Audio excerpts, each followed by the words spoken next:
Hello, everybody. Welcome. Good morning, good afternoon, good evening. I can see in the chat people are dialing in from literally all over the world, every time zone, both hemispheres. It's incredible. Thank you for joining us wherever and whenever you are.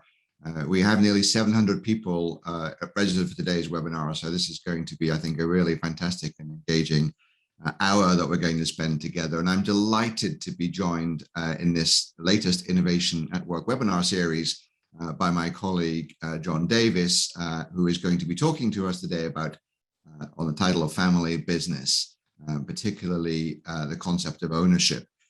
John is, I think, the most credible, the most long-standing, and really the creator of the field of studying and helping family enterprises. He's a senior lecturer at the MIT Sloan School.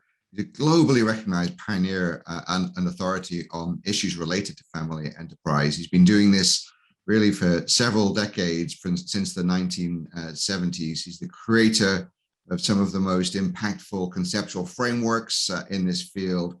And over decades, his insights have helped leaders within family enterprises and people who are concerned with helping and supporting family enterprises. And we're very fortunate that he's here with us at MIT, and I'm even more fortunate that John Davis is with me here today and with us for this webinar. Today, John is going to explore with us some of these key questions. What is the imperative for an owner mindset in the current times? What are the kinds of decisions that owners need to make? And once we understand what an owner mindset is, how do we actually get one, which is perhaps the most important question of all. So with that, John, let me hand over to you. And just a reminder, again, please put any questions in the Q&A tab. I'll come back in a little while and help with those questions to John. Do feel free to add any comments and observations in the chat as well as we go along. But if it's a question that you want to ask, please do put it in the Q&A tab. It'll help me to manage that. So with that, John, let me hand it over to you, and I'll be back in 30 to 40 minutes to help with some questions to you. Sounds good. Peter, thank you very, very much for that kind introduction and for organizing this webinar. It gives me an opportunity not only to really provoke your thinking, but also to promote a point of view that I've become more and more convinced of. And I'm seeing the benefits of really focusing on an owner mindset and all that that entails with clients that I work with all over the world, and also with my students, executive, MBA level. And it's something that I think has an owner mindset has always been useful. I'll explain why and how it's been useful. But today is something that you're taking a big risk if you want to have a business that lasts at not really paying attention and developing this owner mindset. So thank you for the opportunity for me to get back engaged with people and to help them think more about this topic. I'm going to start here.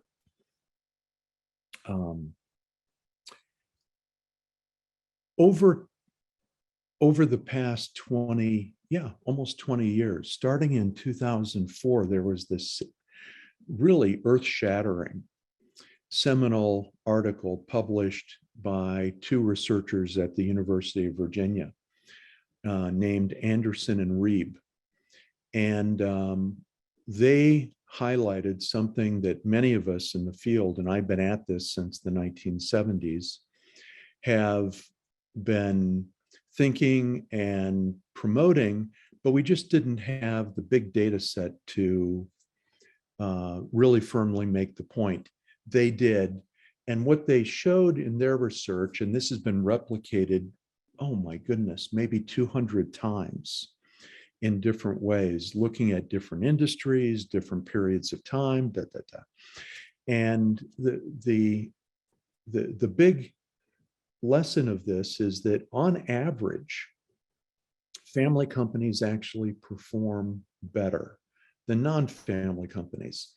This kind of turned on its head the prevailing notion in academia, but also out there in the general market, that family companies were somewhere between quaint and admirable, but on average, they weren't a very good economic model. It turns out that that is exactly false, that there are, on average again, a lot of things that family companies are doing that give them a performance edge. And by the way, the delta here in terms of profitability, growth, returns of various kinds, different studies look at different things, is substantial. It's not tiny. And why do family companies perform better? Well, in these big data set studies, they don't have the opportunity to really look into that or pin performance advantages to one or more things. But authors of these studies have pointed to a number of factors, including long-term approach, the persistence of families in business over time, the quality emphasis, the steady improvement or innovation, of course, the financial stability. Family companies carry really significantly less debt than do non-family companies. And this includes publicly traded family companies and private family companies compared to publicly traded non-family companies and private companies. And then, of course, stakeholder loyalty, the fact that employee loyalty, and it runs both ways, supplier loyalty, customer loyalty tends to be significantly higher in the family business world than in the non-family business world. So the authors looked at or would mention all of these, but it was left to people like me to really piece together an argument. And here it is, that if you look historically at family companies and their performance, what you see is that they've done better. First of all, yes, they do perform better than non-family companies. And you could take a look at their performance in a given year, over 4 or 5 years. Different studies have looked at performance in various timeframes, but it's typically over a short period of time. Yes, they do perform better, but really they perform better as a group in stable and gradually changing environments, and less well when environments are changing very quickly. Now, if anyone's paying attention at this point, you might be thinking, I hope you are, that, whoa, we're not in a stable or even gradually changing environment. No, much the reverse. We're in something that is changing all the time, change is accelerating, and some change is seismic. So the historical reasons for good performance we ought to be thinking about. And if you take a look more closely at what family companies have done, they've absolutely emphasized operational excellence. And typically, take a look at the average family company out there. They're really focused on doing things right, anything from their product, services to processes. They're also, yes, quite persistent and believe in continuous or at least steady improvement. They're known, and studies have demonstrated this as well, that they have a real innovation edge, both in terms of products and services and also in terms of processes.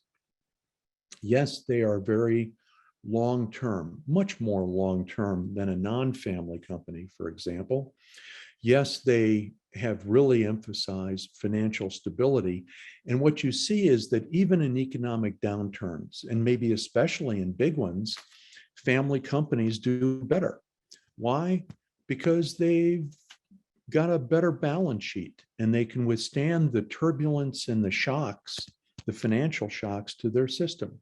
In fact, in real downturns, you see a lot of family companies moving ahead, growing, making changes and adding things to their company when prices are cheaper, and then and often doing acquisitions. The big ones will do acquisitions in downturns, stakeholder relationships. But the point that I've emphasized in this list is that family companies, on average, have tended to focus on growth within their industry. They become very industry focused and do these things really well. So that you could say that stability and steady improvement in their industry have historically led to a performance edge. And I'm adding here for a while. Why? Well, because there are things that happen in the environment that really don't play to these kinds of approaches by family companies. You can look historically when we went from industry 0 to industry 1 that relied on steam power and new mechanisms that were used in manufacturing, like a weaving loom, et cetera. And when we moved, when society moved, when this is measured really in England, when England moved from an agricultural to the first industrial age, there was a big drop off in family companies. Economic historians, of course, have latched onto this to say, well, family companies just aren't as good. Well, not true. They weren't as good at making the leap, but once the leap was made and we were soundly in industry 1.0, family companies again emerged as the real players and dominant players in that era. Same is true when we moved to 2.0. Big drop off in family companies because they couldn't make the big leap.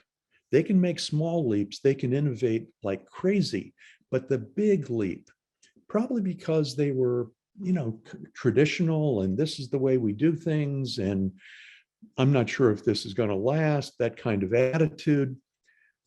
At any rate, the point here is that in stable periods, more or less stable periods, because there are always some ups and downs, but even in those ups and downs, family companies perform well.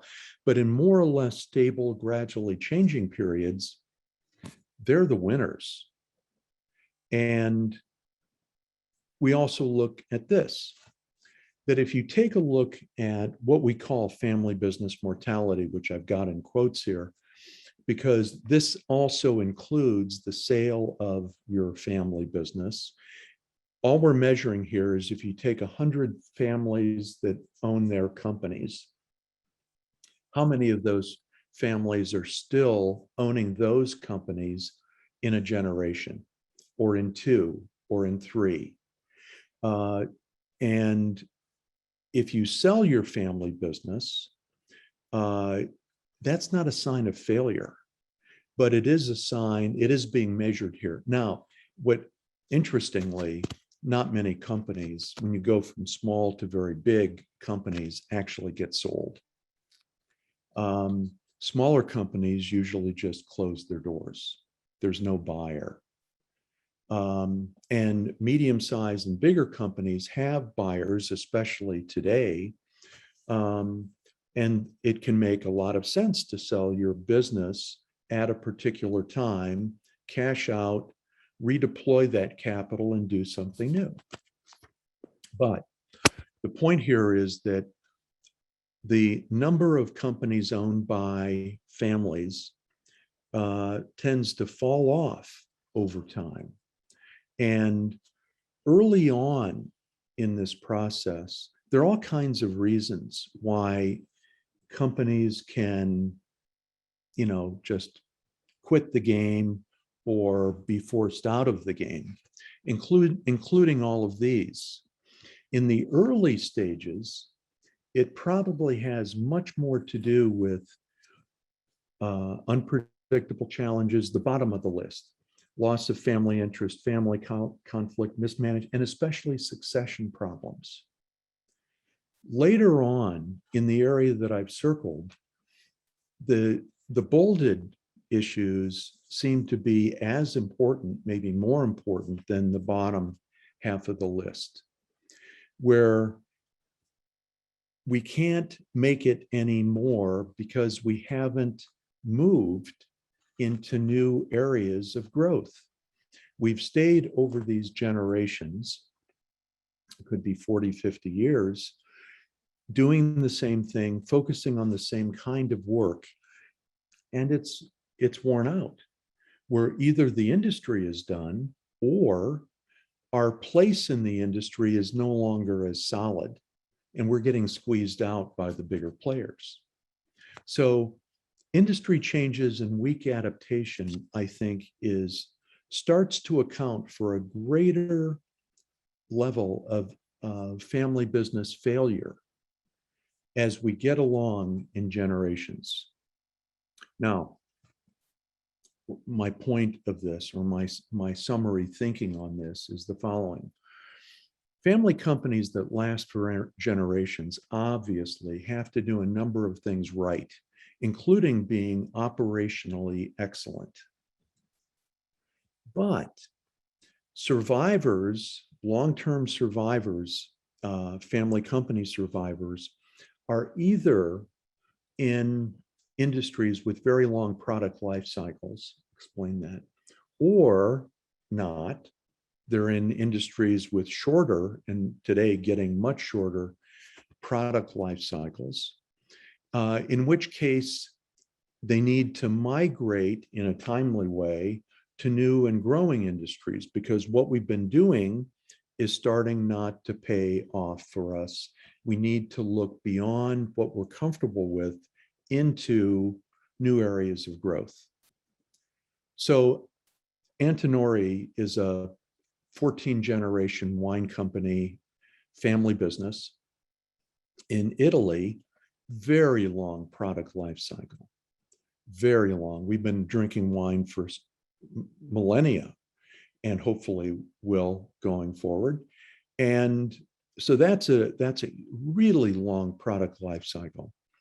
The Ahlstrom family business, based in Finland, started off in timber, really long product life cycles. We've needed trees for a long time, but then moved into sawmill production, and then paper production, and then into industrial equipment for paper companies, making that.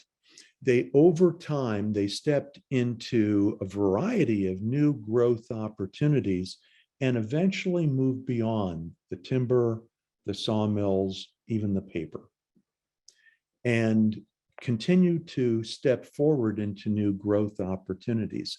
Why? Because these other businesses they've been in, after a while, they could see that growth was limited, or their position in the industry wasn't as secure, or that their returns were simply going down. And they moved in a timely way into new things. So in past generations, what we can conclude is that you didn't need to make big owner level changes very often. Industries lasted longer. One's place in the industry was probably more secure for longer. So you didn't have to do many owner level changes, like new products to get into, new markets, new businesses, new factories using new technology. Those owner level decisions, these almost all, when you take a look at a family like the Ahlstrom or the Antinori or whatever companies, you see that new big changes in the past were almost always prompted by the next generation. We ought to be doing this. We ought to go there. We ought to invest in this way. And the senior generation, which tended not to survive as long as they do today, would wear out or die and then pass the ownership and the responsibility for making these decisions into the next generation, and they would update. That worked for a lot of family companies that survived for, up until recently. And what we can say is that owners really didn't have to think like owners very much. As long as they thought about operational excellence and occasionally got up to the owner level and made some timely changes, they were okay. They could survive. That is not true today. And you need to pay attention to the owner's role and what they do, because they add a lot of value. Today, they're adding value, or they can add value almost on a continuous basis. In the past, thinking like an owner, being a good owner, placing new bets in certain ways, didn't have to be done very often, but it had to be done right. So owners have always been really important. And I advise owners, look, this is your company. Don't take your hands off the steering wheel. Don't just assume that we can delegate to boards and good management who are much more likely to focus on operating excellence than on making big bets. You're still accountable, owners, for making the big bets in your family business or family enterprise. Now, and let me just check in with my colleague, Peter. Any big questions coming up at this point that I ought to address? I think we're fine so far. Please keep going. Okay, so next step. Yeah, owners are really important, but not all owners are equal in their contributions. If you take a look at a group of family owners, and maybe there are 5 of them, or maybe there are 50 of them. Some of the systems I work in, you could have a few hundred family owners because they're late generation. But if you take a look at any owner group, they usually, you can spread them out according to this scale. Some of them, hopefully not many, are what we call obstructive. You don't really want these people in your system because they tend to cause disruption, cause ownership squabbles. They tend to slow things down. And so there are ways of dealing with those. We could spend a whole webinar talking about how you do it. Some of your owners are going to be passive. They're not creating any problems, but they're really not adding any value. And then you get into the healthy range. Supportive owners. These are people that don't participate very much in big decisions, but they're supportive. They support the governance system. They show up. They exercise what ownership rights they have in a constructive manner. They stay informed. They're supportive. But the last 2 categories here are the ones that you really need, especially today, to be developing talent. Active owners. It's not just that you're active in that you're employed in some way in the family business, but you're active, you really understand, you're very experienced, or you've got good judgment, and that collectively these people, these active owners, typically executives and board members, but I've seen active owners who don't have those roles that are still very wise owners. And the other owners, the supportive owners, really rely on. What do the active owners think we ought to do? Well, so this small group, 2 to 3, 4 to 5, they collectively are able to make big, pivotal, owner level decisions. And I'll talk about what that means. And then finally, wealth creators. you'd like to get, well, in any generation, you're hoping that somebody really knows how to make money. And if you don't have one of those in your family, you find one in a non-family group that you've got. Could be a board member. Often it's a non-family executive who comes in and really knows how to at least grow your business, if not diversify it. And so wealth creators, along with active owners, are what families really need to be focused on generation over generation to see if we can continue to regenerate our wealth and strengthen our relevance in whatever we're doing. 3 different flavors of wealth creators. We typically, in family companies, have looked for these: intrapreneurs, people that really know how to grow, scale, and diversify our existing business. And occasionally, you need to turn to the non-family talent because we don't have it in our family. But in this family, in the Cox Enterprises, for 4 generations, they've produced really good intrapreneurs who lead the wealth creators in making, or the active owners in making important calls. Then you have entrepreneurs like this guy, Alex Berman in Brazil, who starts as an entrepreneur to prove that to his father that he could really make it in the same industry, and then merges his company with his dad's. It's women's shoes and accessories, and then becomes an entrepreneur, and a really good one.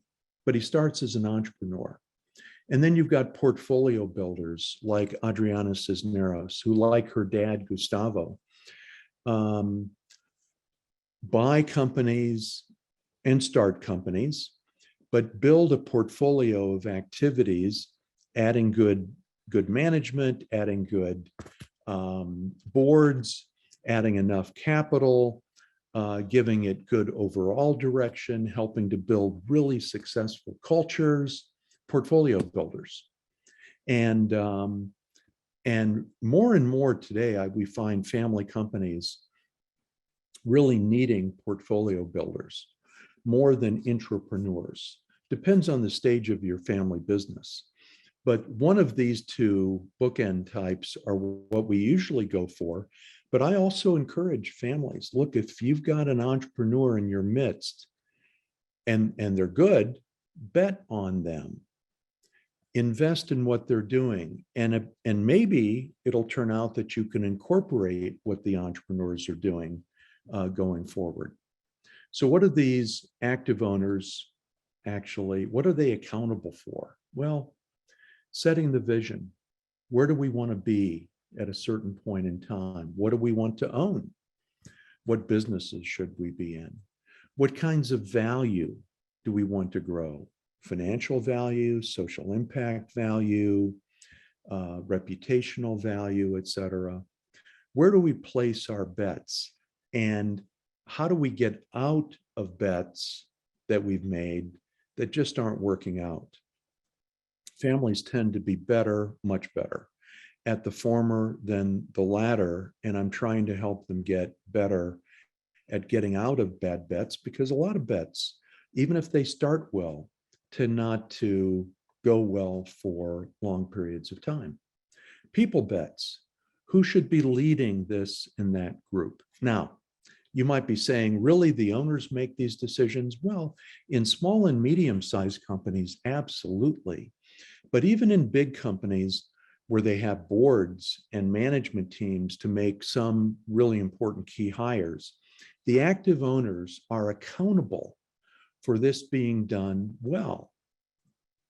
Building great cultures. Again, you want your management teams and your boards to really help you think about the culture you need, but you're accountable. You're accountable for the kind of culture that exists in your company. And then governance, who makes what decisions? So these 5 areas are what active owners need to understand and be good at in some way. And they need to have what I call an owner mindset. To do these important jobs, these 5 important jobs of an owner, you need to believe that we've got to be good at this, but also we need to be on duty to do these things in a timely way. So to really exercise an owner mindset, thinking like an owner, not like an operator. When you think like an owner, you've got to get up here, you've got to get altitude and take a broader look at what's going on around you. You have to periodically, kind of regularly today, be willing to look at your business models, definitely practices, even your mission.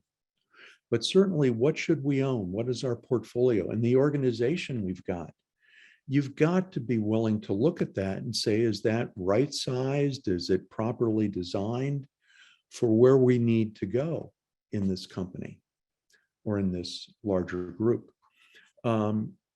Encourage moving experientially and experimentally into growth opportunities. Instead of trying to study something for a long time and placing a big bet, much better today to move experimentally into 2 or 3 areas, see what you're good at, what's growing, and then make deeper bets where it makes sense.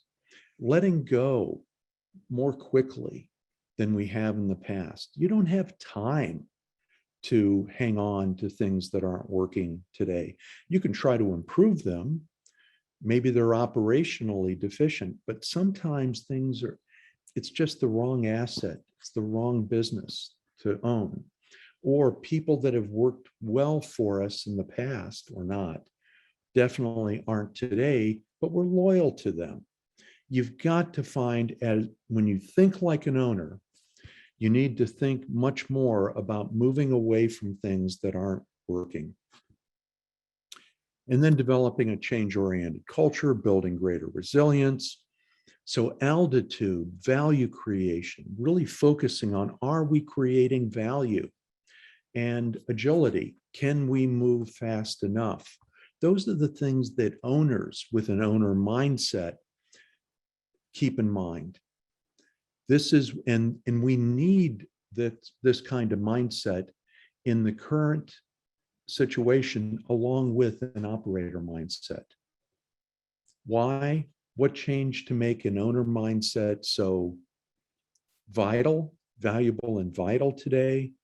Well, the world changed in significant ways because of these 4 forces. I moved to MIT from a well-known business school down the river in Cambridge because I really there were excellent people all around me at MIT. Oh my goodness. It's packed full of really great thinkers and teachers and researchers, etc. But they were talking about the things that I really felt I needed to learn. How was the world changing? What was driving change? How did these changes impact family business and family enterprise? How is that? What's happening?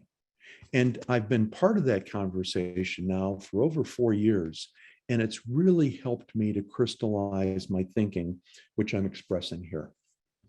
One is that these 4 factors, starting with environmental degradation, it goes well beyond technological advances and digital advances and globalization. When we think about what's driving change today, people often talk first about technology, then about globalization. They're both really important, but they're not the only things that are driving important changes affecting life, family, and business. And those other 2 things include the environment that we're in, the planetary environment that we're in, the local ecological environment that we're in, but also socio-political, economic forces. All of these are changing, interacting, and producing changes. COVID is an example of that, that are impacting society, families, family businesses, family offices.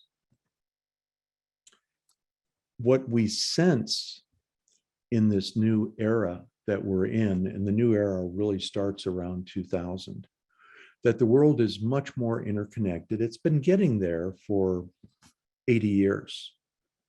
And people have, but and right now it's interconnected in terms of globalization. Where you can go to shop is much broader than it was 20 years ago. But digitally, we're very interconnected. People have much more transparency today and many more choices. Customers, suppliers, anybody, employees have many more choices. The pace of work, life, and decisions is accelerating. Societies, organizations, and even families are much more diverse now. We're experiencing not only faster change, but more volatile change. When a change happens, there's a lot more volatility than existed in the past, in part because of the accelerated change, but also because so many things can compound and change that we can actually experience the earth moving under our feet, seismic changes. And then finally, because of all of these things, the world is much less predictable today. So think about that. We have to move faster. We have to decide many things faster today, but the world is less predictable. And we know that this changes we're sensing show up in just about every aspect of family enterprise. And all of these things I'm paying attention to and asking, how do they affect, alone and in combination, families, family enterprises? So the big question that I'll ask you to dwell on is, how are you adjusting to these conditions? Are you tracking them? Are you paying attention to what they mean for your business and family? Are you making changes because of them? What changes should we make? Well, these. First, you need to think. You've been asked to think about all kinds of things and improve yourself in all kinds of ways. Today, I'm asking you to think like a futurist as well. You've got to get comfortable and curious, comfortable, and really committed.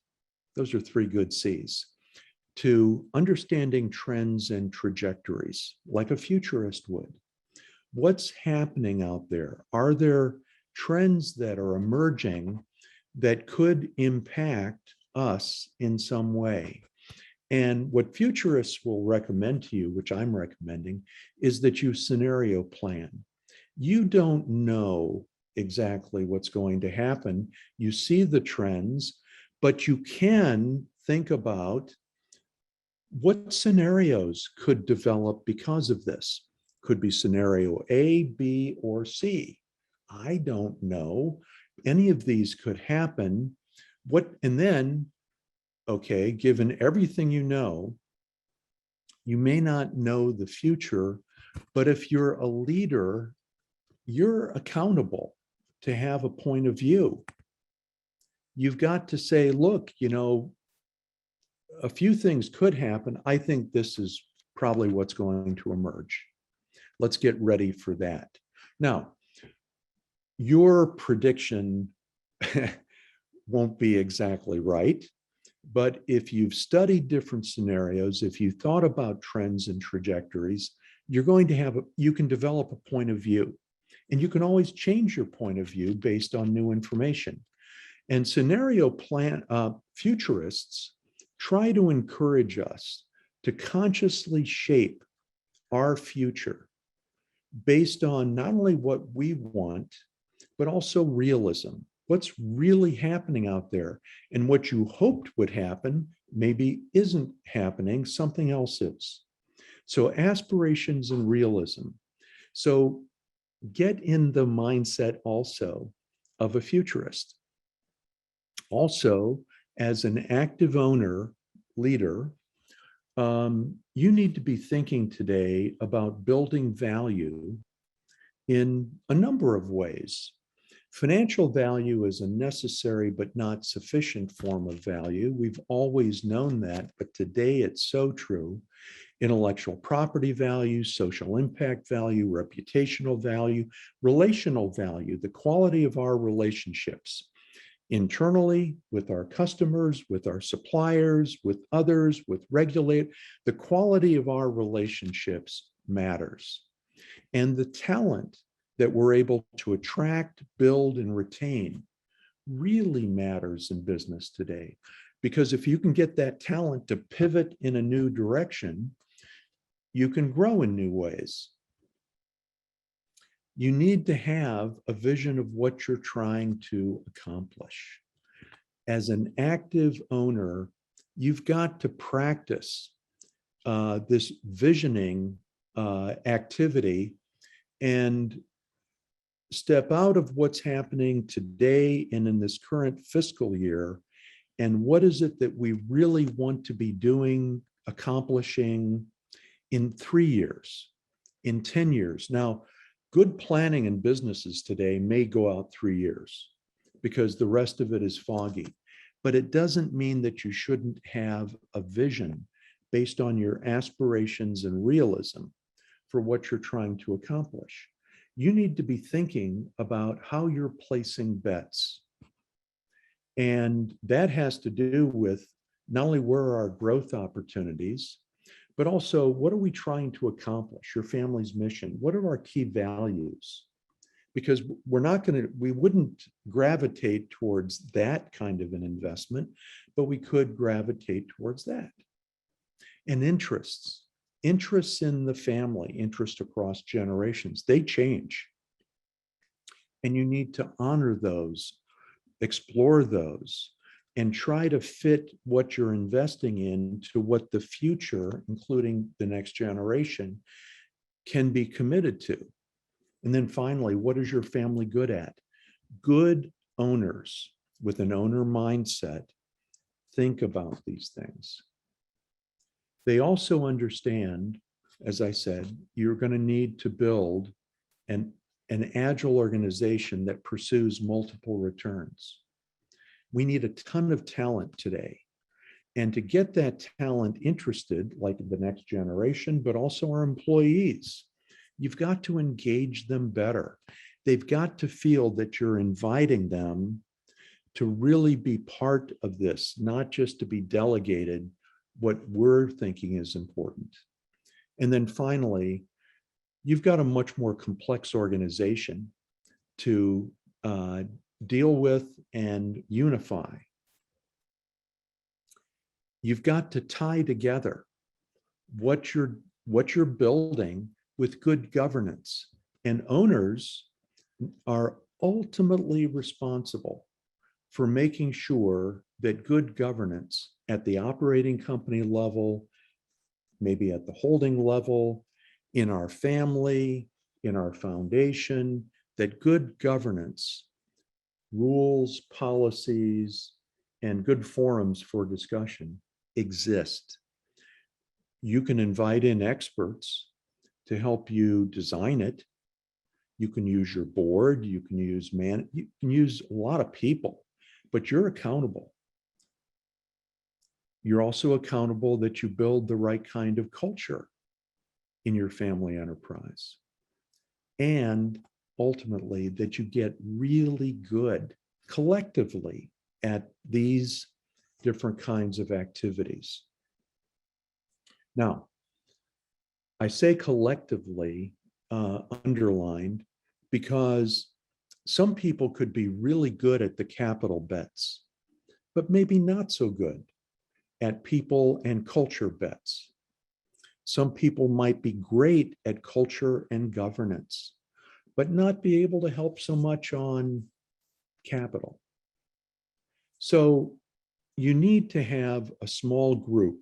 Just relying on one person, I think today is too risky. You need to have a small group of active owners that include the wealth creators that really help you be good at all five.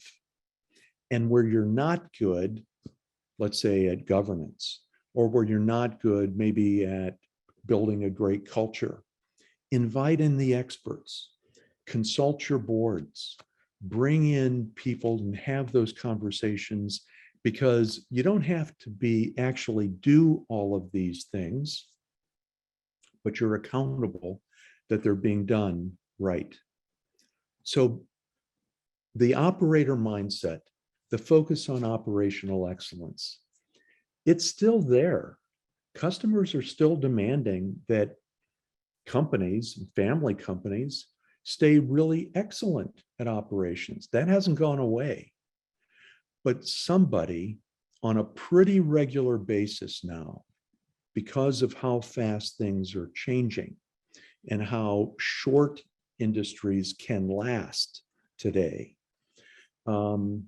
somebody's got to be holding that owner mindset and applying it to really make sure that you're making the big bets. They're going to make or break your future. Operational excellence, critical, but where you're going to make your real money in the future and create real value in other ways, it's based on the things that the owners decide. So, Peter, I think we're ready for some Q&A. Great, thank you so much, John. We've been getting a number of comments and questions, and I'll just try to synthesize a couple that I've seen coming in. One earlier on was one of the ownership decisions that you were talking about, related to a question someone had about what's the sustainability of family enterprises from a scale perspective. Is there a correlation there? And if there is, what are the kind of ownership decisions or owner mindset decisions that these enterprises face in relation to deciding what scale they want to be at? Yeah. Thank you. It's a good question. Scale typically matters. Absolute scale and scale relative to your competitors, relative scale. They both matter in terms of your ability to compete effectively within an industry. Now, a lot of big companies, very scaled companies, have been taken out of the game in the past decade. So scale alone won't save you.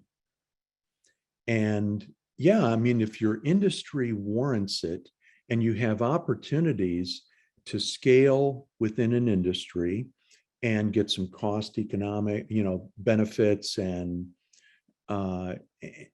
stay more relevant in that industry, that could be exactly the right bet. But you simultaneously, you have to be looking always what's going on in our industry. And as our industry, which is maturing, let's say, can we play that game? Okay, but if we play that game really well, is our industry due for a disruption? So you don't always bet on scale. Sometimes you say, scale might help for a while, but I think we're going to need to redeploy from here over there. So for example, the Cox family, which I showed you, was like 10 years ago, 15 years ago, maybe. They were like mostly in newspapers, not digital newspapers, newspapers. And they read the tea leaves right. And companies, I mean, if you weren't reading the tea leaves right at that point, you really weren't paying attention. But they read the tea leaves right. They harvested really soaked cash out of their newspaper business, which is now tiny. They still have a few. And they invested in other kinds of digital media, cable, other kinds of telecom, and they've quadrupled in size since that point. And so they understood that their industry was on the downside, racing downhill, and they made their move in time. A lot of families still don't do that. They keep betting on what they think on scaling and trying to get bigger in an industry that doesn't have good potential. So anyhow, that's all I would say, Peter. I think that scale is important. It's not the only important thing. Great, thank you. I appreciate that. And you made some comments in your presentation, and there were some questions about sort of values and engagement with the community and so forth. But actually, I'd like to move on, and perhaps, John, you might have some information on the next slide, I think, that would be helpful to this question. Several people are really asking about a combination of things. One is these ideas, in one sense, may all make perfect sense in theory. In practice, you often run into the sort of inter-family member dynamics. And right. You know, what's your advice on approaches to managing that, including intergenerational sort of equity and sensitivities? So if you're the new generation and you want to create a new governance model, for example, how do you do that? How do you drive that when you may not yet be truly the dominant owner generation? Yeah. Thank you. And thank you for that question.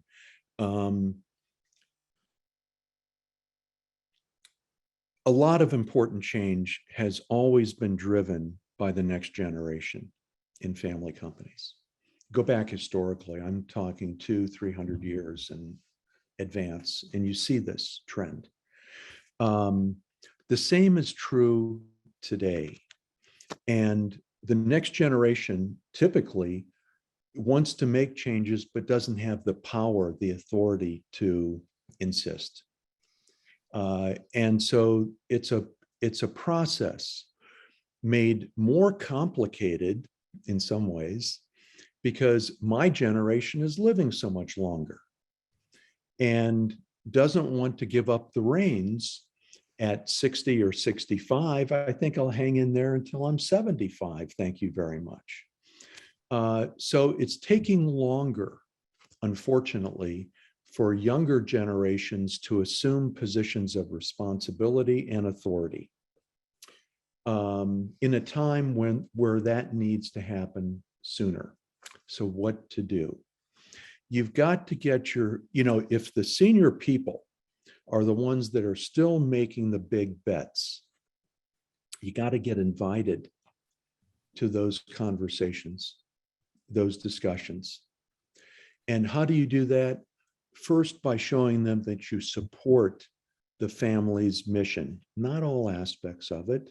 You'd like to do some things differently, but you're supportive of keeping the family successful in this rapidly changing environment. You want to help. How can I help? Can I sit on the family council? Can I attend that meeting? Could we have a discussion between the senior and junior generations about where all of this is going? Can we talk about that? And maybe can we bring in a facilitator to make sure that that conversation is really constructive? So you need to get invited into discussions. They need to see you as credible and committed, and then you're going to get invited more. That's the pattern that I'm seeing. So I'm encouraging next gens, take a multi-pronged approach, but get engaged. Get engaged, sit at some tables and participate in the conversation. First by asking questions and showing your commitment, but also then providing some recommendations for things we could do, even experimentally. That's the general strategy. And I've got some other information on how I see, longer explanation for how I see younger generations starting to make a difference. And but that's a good part of it. I could talk with others more in the future if they're interested. Great, thank you. I think people find that helpful. And And, one other aspect to that question is that a few people asked was about, so you mentioned governance structures, and you showed what looked quite a complicated structure, which perhaps would be suitable for a fairly large family enterprise with a lot of different players in it. So I guess the question is, can you help people think about and understand what their kind of governance options are based on different parameters of their family? Yeah, this is an illustrative governance map designed for a big, mature system with lots going on. Most family companies are much simpler in design than this. You still need some governance in your family, some governance help for the ownership group, and some for your business. And so simple systems need much simpler governance, but there are ways but you still need it. You still need some rules and policies. You still need some ways of making decisions. You still need ways that we're going to build plans for the future. And that's a lot of what governance tries to do. So you still need governance. It's just a simpler map of governance than certainly this one. Now, if I can add one other thing that I've not focused on, but want to, please check the programs that we are running at MIT in the family enterprise area. The Future Family Enterprise program really designed for later generations, 2, 3, 4 later that range, and the Founder to Family program really designed for families that are still at the founder stage and making a transition. You could be early or late in that transition, but making a transition still to the next generation. We've had great results with these programs, and one of the great results is sparking and building intergenerational dialogue about the future. We invite teams to participate in our programs. We work a lot within the team and across teams in our classroom. They're exciting programs. They're each about a week long. And then also the Owning Impact program, still in design, but to be launched in 2022. And so in April of 22, the Future Family Enterprise program. In October of 22, Founder to Family. And then stay tuned for the Owning Impact program, which really deals with social impact investing by families. It's a strategy to get the generations talking together and thinking about the future. Great, thank you so much, John. That seemed like a really good note on which to start drawing to a close. We're just about out of time. Thank you so much, John, for spending the last hour with us. This has been fascinating and I know very valuable to all the people joining us. Thank you to all of you who've joined us from around the world or who are watching the recording. And what John just shared with you is one way of helping connect with MIT and make use of the resources that we have here through our courses in executive education. The slide that John is now showing us is another group within MIT, our Industrial Liaison Program, which I know a lot of family enterprises have used as a way to really explore and discover the frontiers of not only technological, but business and societal change that can help with some of the strategizing that John was referencing. That's the Industrial Liaison Program. So, and finally, here's John's contact details. He has asked me to encourage you to keep in touch with him, and he's happy to try to find ways to support this sector and this movement. And finally, once again, thank you, John, for joining me for this hour. This has been great. All of you, keep an eye out for our upcoming webinars and LinkedIn Live sessions. The next LinkedIn Live is on December the 7th with John Rex and Court Chilton talking about leadership and professional growth. Very important topics too. Thank you all. This has been a pleasure. John, once again, we're so glad that you're here. We're so glad that you joined us today, and we look forward to hearing more from you in the future. Thanks so much. Pleasure to be with you all. Stay in touch.